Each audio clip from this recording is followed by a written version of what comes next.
Assalamualaikum warahmatullahi wabarakatuh.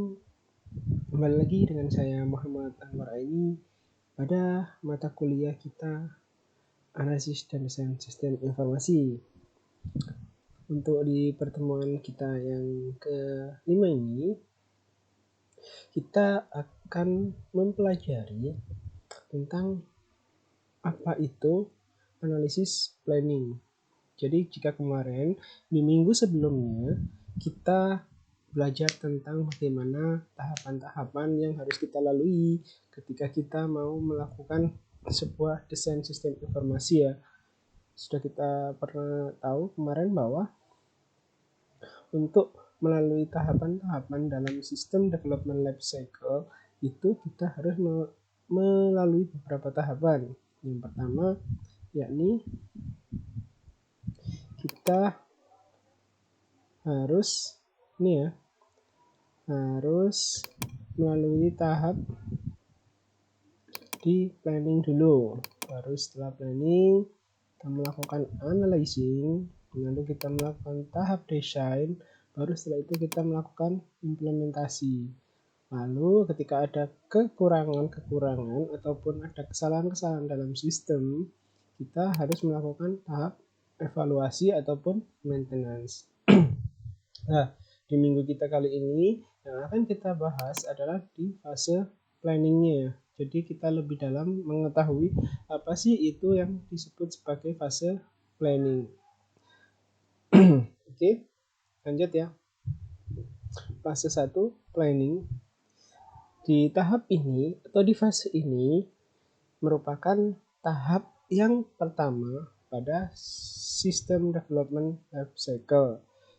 Yang mana di tahap ini kita akan merencanakan secara detail tahapan kerja yang akan dilakukan. Selain itu, kita juga akan merencanakan durasi dari tiap-tiap apa yang akan kita kerjakan. Itu ya. Lalu di tahap ini juga kita akan menentukan sumber daya yang ada dalam perencanaan proyek itu seperti apa. Jadi sebagai sistem analis atau seseorang yang bergerak dalam hal programmer, kita juga perlu nih menentukan sumber daya apa aja yang harus ada dalam sebuah proyek. Khususnya proyek pembangunan sebuah sistem informasi. Sudah pasti di situ banyak sekali sumber daya yang diperlukan ya. Selain untuk sistem analisnya, programmernya ataupun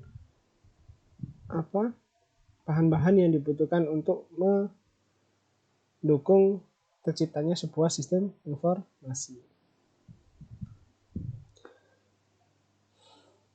Terus di tahap ini kita juga akan melakukan fase planning terkait visibilitas sebuah proyek dan bagaimana memanagenya. Sehingga nanti akan kita hasilkan sebuah scoop untuk sebuah dokumen perencanaan kerja seperti itu ya. Jadi nanti kita tentukan scoopnya, scoop dari proyek itu seperti apa. Di ruang lingkupnya itu kita punya batasan, kita membuat proyek ini seperti apa. Misalkan untuk membuat sebuah sistem informasi di perusahaan, misalkan ini sedap. Misalkan di situ ya, di situ kan banyak sekali bagian-bagiannya. Ada bagian mie, bagian kecap, bagian yang lain lah. Dengan adanya scoop ini kita akan melakukan fase planning ini di tahap bagian mana, sehingga kita tahu sistem informasi yang kita buat ini khusus untuk bagian karyawan di bidang kecap misalnya. Nah, ini adalah fungsi ketika kita ada atau memasuki fase planning. Jadi kita tahu skop mana yang harus kita kerjakan dan tidak harus kita kerjakan. Skop dokumen sendiri adalah dokumen gambaran awal terkait dengan tujuan pembentukan sistem dan perencanaannya. Jadi kita tahu sebelum kita merencanakan, kita punya acuan karena kita sudah punya skop dokumennya. Seperti itu ya. Oke, selanjutnya what we do. Kenapa kita harus melakukan ini? Nah, apa saja yang harus kita lakukan di fase planning ya? Yang pertama, harus mendefinisikan masalah proyek. Sudah pasti ya, ketika kita mau membuat sebuah proyek sebuah sistem informasi khususnya, itu biasanya diawali karena dalam perusahaan itu terdapat sebuah permasalahan, yang mana diharapkan permasalahan tersebut nantinya akan terselesaikan dengan adanya kita ketika membangun sebuah sistem informasi. Jadi masalah tersebut diharapkan terselesaikan dengan adanya sistem informasi yang kita buat. Jadi itu ya. Yang kedua, kita harus mengkonfirmasi pengerjaan setiap stakeholder yang terlibat. Jadi kita harus breakdown pekerjaan dari setiap pelaku yang mau menggunakan sistem informasi kita, sehingga kita tahu nih bagaimana nanti sistem informasi ini dapat berjalan dengan baik apa tidak. Dengan kita mengetahui atau mengkonfirmasi pekerjaan dari setiap stakeholder yang berkepentingan pada aplikasi kita, maka nantinya tingkat kesesuaian aplikasi yang kita buat itu akan semakin tinggi persentasenya. Jadi kita tidak perlu banyak melakukan maintenance jika nanti ada kesalahan-kesalahan. Yang ketiga, mengkonfirmasi kelayakan proyek. Jadi kita harus benar-benar mengkonfirmasi bahwa apa yang akan kita buat itu benar-benar layak gitu ya. Terus membuat project schedule. Ini mungkin sebuah hal yang kalian kira mungkin kurang itu ya, cuman dengan membuat sebuah project schedule atau jadwal pengerjaan proyek atau agenda pengerjaan sebuah sistem informasi itu adalah sebuah hal kecil tapi sangat penting gitu ya. Kenapa? Karena dengan adanya schedule atau agenda kita bisa menyelesaikan tepat waktu karena kita punya schedule project atau mempunyai timetable yang mana itu akan membuat kita akan survive, benar-benar kerja sesuai dengan agenda yang kita buat di awal gitu ya. Maka kenapa itu fase penyusunan agenda proyek ini dimasukkan ke dalam fase planning gitu ya. Yang kelima, selain kita membuat jadwal, kita harus juga mengkonfirmasi bahwa staf-staf kita yang akan mengerjakan proyek itu benar-benar tersedia. Jangan sampai ketika kita sudah membuat sebuah aplikasi, kita baru tahu kalau staf kita kurang. Kita harus mencari lagi. Lah itu nanti akan membuat sebuah proyek itu menjadi molor. Jadi kita harus pastikan dulu di fase planning ini. Misalkan kita membuat sebuah proyek A, berarti proyek A ini selesainya kapan? Misalnya gitu ya. Misalnya 2 minggu. 2 minggu ini berarti kita harus membutuhkan berapa staff untuk melakukan itu. Lah, staff itu sudah ada nggak? Apakah orang-orangnya tersebut sudah mumpuni, sudah siap gitu untuk melakukan proyek tersebut. Nah, ini harus benar-benar diperhitungkan. Oke. Yang kita jabarkan ya untuk yang pertama, mendefinisikan masalah proyek. Seperti yang saya jelaskan tadi, ketika kita mendefinisikan masalah membuat sebuah proyek, sudah pasti itu karena terdapat sebuah masalah dalam sebuah perusahaan yang mana diharapkan nanti itu akan terselesaikan dengan adanya sistem informasi. Dan mendefinisikan sendiri itu biasanya dilakukan untuk mengetahui tujuan daripada perancangan sistem itu sendiri. Dengan mendefinisikan masalah, biasanya harus disertai dengan data atau fakta-fakta yang valid. Jangan sampai apa yang kalian kerjakan atau masalah yang kalian temukan itu tidak sesuai dengan apa yang ada di perusahaan. Ini contoh kasus ya. Misalkan ada sebuah antrian masyarakat di kantor Desa Bunga yang mana setiap hari antrian tersebut membeludak Misalkan di tahun 2020 tercatat bahwa ada 150 sampai 200 orang yang mengurus administrasi di kantor desa. Baik itu membuat KTP, KK, dan lain-lain. Dengan kata lain bahwa pada tahun 2020 itu sudah banyak sekali orang-orang yang mau mengurus administrasi mereka ke kantor desa Bunga. Otomatis itu kan membeledak.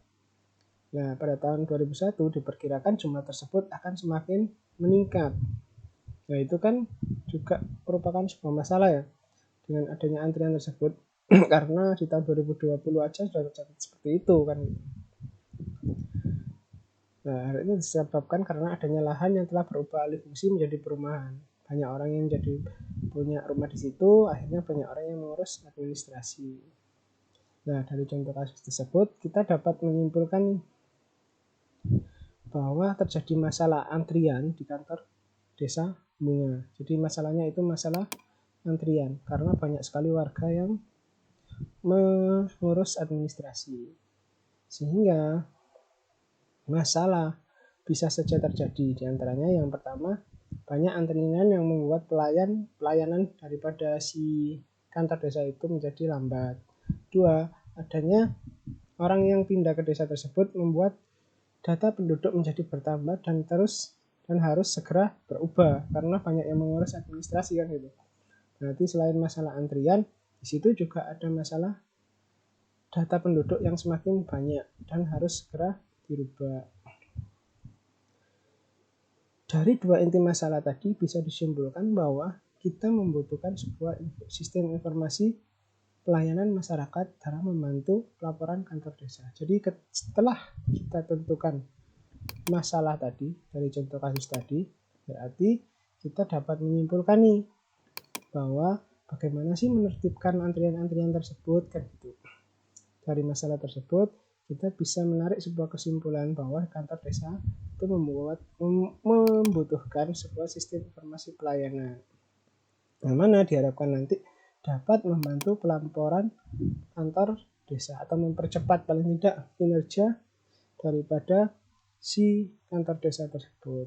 Ini contoh ya, contoh sebuah daripada pendefinisian masalah proyek. Jadi kita harus benar-benar bisa mendefinisikan masalah yang harus dihadapi atau yang dihadapi oleh sebuah perusahaan, dan nantinya dari masalah tersebut kita buat sebuah sistem informasi yang mana sistem informasi tersebut itu bisa menyelesaikan masalah-masalah yang dihadapi oleh perusahaan ataupun organisasi itu ya. Yang kedua, tadi selain kita mendefinisikan masalah ya, yang kedua yakni mengkonfirmasi pekerjaan dari setiap holder yang terlibat. Untuk mendapatkan sebuah sistem yang baik, perlu dilakukan pengenalan terhadap sistem kerja stakeholder yang berlaku pada sebuah organisasi. Seperti saya jelaskan tadi ya, sudah pasti ketika kita membuat sebuah sistem, maka yang perlu dilakukan adalah kita tahu sistem kerja daripada sebuah perusahaan tersebut. Jadi tidak menutup kemungkinan kita juga harus tahu sistem kerja daripada para pemangku kepentingan yang berada di organisasi tersebut. Tujuannya adalah untuk mengetahui bagaimana sih alur kerja di perusahaan tersebut. Karena jika kita tahu alurnya, kita akan lebih mudah dalam membuat sebuah sistem informasi, pasti. Kita juga akan lebih mudah membuat atau berkoordinasi dengan stakeholder tersebut terkait pengembangan aplikasi tersebut karena kita sudah tahu alurnya. Jadi kita jalan gitu kan sudah tahu nih kemana kita mau melangkah ke depannya. Terus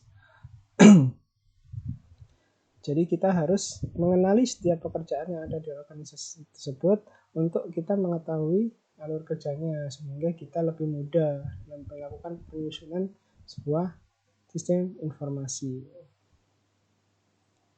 Contoh ya, kalau di kelurahan tadi, bahwa kalau misalkan di contoh di kelurahan tadi atau di desa tadi, desa Bunga ya, bahwa di desa bunga itu ada beberapa stakeholder yang berkepentingan atau pemangku kepentingan di tingkat kelurahan tadi. Misalkan di situ yang harus kita tahu alur kerjanya, ya ini yang pertama Pak Lurah, sudah pasti ya, staf kelurahan dan juga staf pendataan. Ini adalah orang-orang yang berkepentingan ketika ada masalah tadi, antrian tadi gitu. Jadi Pak Lurah pekerjaan yang dilakukan adalah menandatangani dan mengesahkan berkas. Staf kelurahan melakukan pelayanan, staf pendataan mendata masyarakat. Nah, dari sini kan kita sedikit bisa membuat gambaran ya, bahwa nanti yang aplikasi yang akan kita lakukan, yang akan kita buat seperti apa. Misalkan yang pertama mungkin dari staf kelurahan dulu, lalu setelah dari staf kelurahan mungkin langsung mengkonfirmasi ke bagian pendataan misalkan gitu untuk dilakukan proses, baru nanti setelahnya tinggal pengesahan Pak Lurah yang menandatangani. Nah, itu mungkin step-step yang kita ketahui ketika kita melakukan koordinasi dengan stakeholder. Tuh, seperti itu ya. Yang ketiga, menilai kelayakan sebuah proyek. Ketika kita mau menilai sebuah proyek ini layak atau tidak, maka kita harus bisa memilah mana proyek-proyek yang benar-benar dibutuhkan ataupun yang tidak. Nah, untuk menilai hal tersebut, maka kita harus mempertimbangkan beberapa hal. Di antaranya hal yang paling penting, yakni yang pertama yakni building cost atau biaya pembuatan. Apakah biaya pembuatan tersebut itu menelan banyak biaya atau tidak, seperti itu ya. Apakah proyek tersebut itu banyak untuk diperlukan banyak biaya atau menyerap banyak biaya atau tidak. Biaya-biaya apa saja sih yang harus dikeluarkan ketika proyek ini dijalankan. Tuh, yang pertama ya sudah pasti, karena setiap perusahaan atau organisasi pembiayaan pada sebuah proyek itu akan sangat menentukan, karena itu akan berhubungan dengan keuangan perusahaan. Yang kedua, return of investment, hasil yang didapatkan ketika kita nanti menerapkan sebuah sistem itu. Apakah hasil yang diperoleh dari sistem itu menguntungkan? Nah, ini contohnya seperti ini ya. Ketika kita membuat sebuah sistem absensi karyawan misalkan gitu, nah di situ ketika kita membuat sebuah sistem itu, apakah sistem ini benar-benar berguna untuk perusahaan? Jangan-jangan aplikasi yang kita buat itu lebih canggih Excel daripada aplikasi kita gitu. Berarti aplikasi kita kan muspro gitu. Jadi nggak relevan dengan hasil yang didapatkan atau diberikan oleh sistem. Padahal yang diharapkan perusahaan itu bisa lebih bagus daripada itu, misalnya seperti itu. Lebih bagus daripada Excel. Nah, itu juga harus dipertimbangkan ketika kita mau menilai kelayakan daripada sebuah proyek. Yang pertama biaya untuk membangunnya, biaya pembuatan, building cost-nya, terus return of investment-nya, hasil yang didapatkan ketika kita menerapkan sebuah sistem itu apa. Dan yang ketiga, cash flow analysis measurement, tabel analisa keuntungan dan kerugian. Jadi ketika kita membuat sebuah aplikasi, jangan sampai aplikasi yang kita buat tadi itu lebih banyak kerugiannya oleh perusahaan daripada keuntungan yang didapatkan oleh perusahaan atau organisasi. Nah, untuk itu kita perlu membuat sebuah tabel analisa yang mana tabel tersebut bisa menjelaskan bahwa keuntungan yang kita dapat ketika kita membuat sebuah aplikasi tersebut itu lebih besar daripada kerugiannya. Itu ya.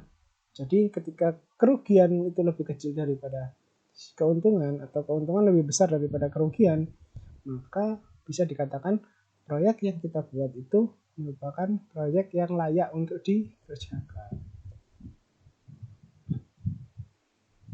Oke. Membuat agenda proyek.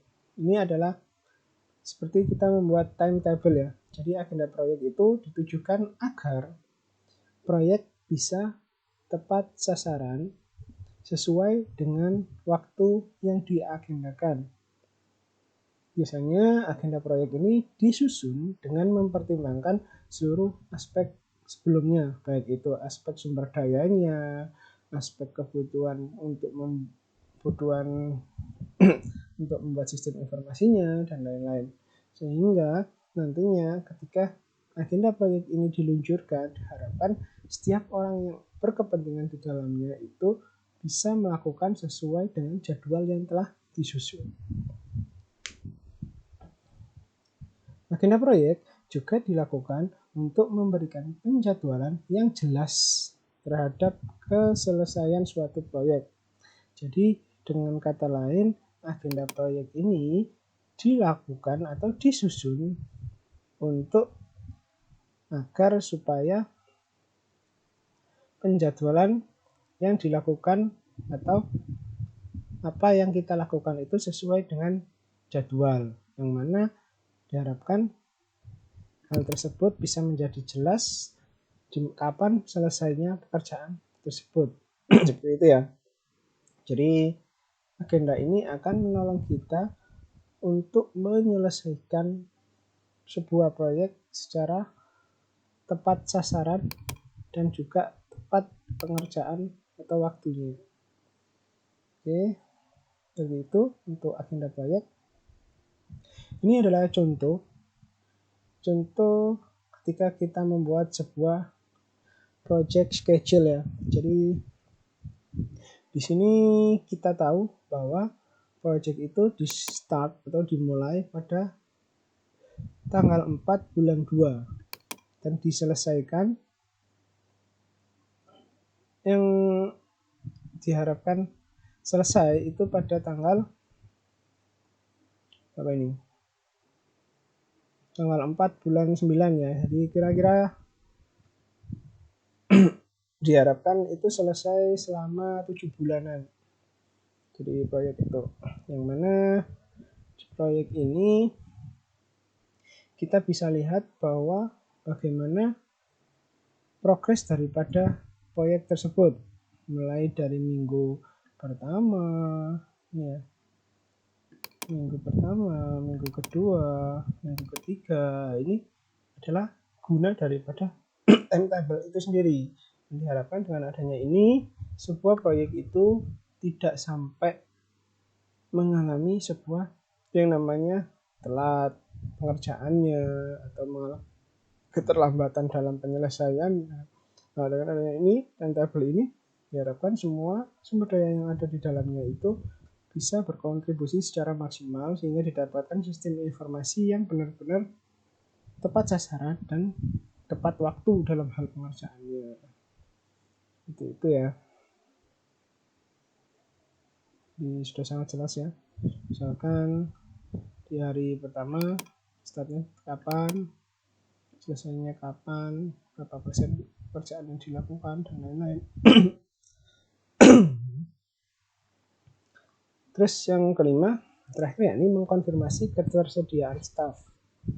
Setelah kita melakukan penjadwalan yang seperti ini, kita kan pasti tahu nih berapa orang yang diperlukan pada minggu pertama. Minggu kedua butuh berapa orang lagi, minggu ketiga butuh berapa orang lagi, yang gitu. Nah dari itu, setelah melakukan penjadwalan, kita harus benar-benar bisa mengkonfirmasi langsung bahwa staf-staf yang mau ditempatkan pada jadwal atau hari itu bersedia atau ada. Staf-staf yang terlibat akan bertanggung jawab secara langsung dengan pengerjaannya. Jadi staf-staf yang terlibat di situ akan diberikan tanggung jawab bahwa dengan jadwal atau agenda tersebut diharapkan kamu bisa menyelesaikan itu. Jadi sebagai contoh, misalkan staf programmer melakukan coding, staf analisis melakukan analisa kebutuhan. Nah, itu sudah harus jelas yang mana staf programmer melakukan coding harus selesai start pada tanggal 4, selesai pada tanggal 4 bulan kesekian. Nah, itu merupakan contoh kita mengkonfirmasi kepada programmer bahwa dia harus memberikan tanggung jawab berupa pengkodingan mulai tanggal ini sampai tanggal ini, gitu. Nah, itu adalah contoh-contoh yang bisa kita berikan terkait mengkonfirmasi ketersediaan sebuah staff. Oke, untuk tahap analisis planning mungkin sampai situ ya teman-teman. Jadi ada 5 hal utama yang harus dilakukan ketika kita masuk di fase tersebut. Yakni yang pertama, kita mendefinisikan masalah proyek. Yang kedua, mengkonfirmasi pengerjaan daripada stakeholder untuk kita mendapatkan sebuah alur kerja yang sesuai ketika kita nanti membuat sebuah aplikasi. Yang ketiga, mengkonfirmasi kelayakan proyek, apakah mana yang perlu dan mana yang tidak, kan gitu. Dan nantinya kita simpulkan bahwa proyek ini benar-benar layak atau tidak, kan seperti itu. Terus yang keempat, kita membuat project schedule atau agenda proyek, yakni rincian pekerjaan yang akan kita lakukan dengan penjadwalan yang terstruktur. Yang kelima, yakni mengkonfirmasi ketersediaan staf, yang mana diharapkan dengan adanya sebuah agenda proyek, staf-staf yang kompeten di bidangnya akan bisa menyelesaikan pekerjaannya sesuai dengan tepat waktu dan benar-benar bersedia atau ada ketika diberikan tanggung jawab untuk menyelesaikan sebuah proyek. Ini adalah beberapa hal yang kita harus lakukan ketika kita berada di fase planning. Oke, seperti itu ya. Oke, mungkin untuk minggu ini kita cukupkan ya terkait analisis planningnya. Mungkin teman-teman ada pertanyaan, bisa langsung via grup, WhatsApp, ataupun bisa langsung chat di Google Classroom ya. Terima kasih telah mengikuti kuliah pada pagi hari ini. Semoga apa yang kita pelajari itu nanti akan memberikan pengetahuan lebih kepada kita, juga akan memberikan manfaat kita di kemudian hari. Baiklah, untuk pertemuan ini saya akhiri. Terima kasih telah hadir. Saya akhiri. Wassalamualaikum warahmatullahi wabarakatuh.